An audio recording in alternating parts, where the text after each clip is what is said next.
Sveicināti, darbie draugi! Uzreiz pateikšu, es neesmu Lato Lapsas fans. Tajā pašā laikā visu cieņu viņam par viņa darbu un savā ziņā par fanātismu, ar kādu viņš atmasko koruptīvās koloniālās pārvaldes darboņus, un katra no viņa grāmatām, manuprāt, ir gatavs materiāls tiesiskai sistēmai, tiesiskā valstī, lai viņa varonis kļūtu par cietumnieku. Un tomēr, neskatoties uz to, ka neviena viņa grāmata ir nesusi šādu rezultātu, Lato turpina atmaskot šīs koruptīvās sistēmas patiesos dziļākos iemeslus, būtību un patiesībā noziedzīgumu. Un pēdējais notikums ar Lato, kad viņš tika vienkārši brutāli aizturēts un ieslodzīts uz 2 dienām, cik es saprotu, 7.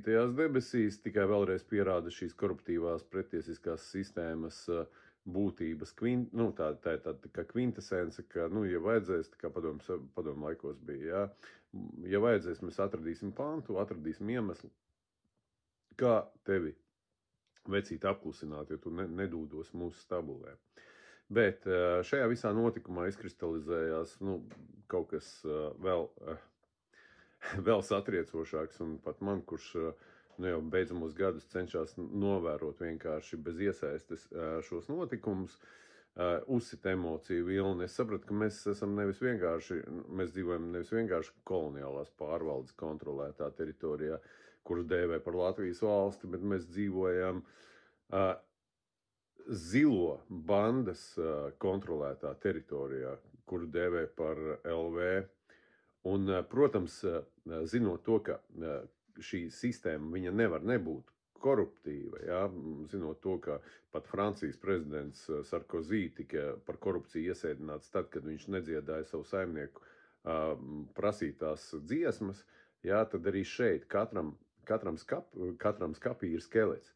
Tātad noteikti, ja jūs būsiet šajā te koloniālās administrācijas vagaru bandā, uz jums būs kompromats, lai noteikti ar jums varētu rīkoties tā, kā šīs bandas krustāviem vajag. Un līdz ar to šajā te sistēmā, un šis notiekošais vēlreiz lieliski to mums pierāda, ir neiespējams tiesiskums. Saprotiet, ir neiespējams tiesiskums.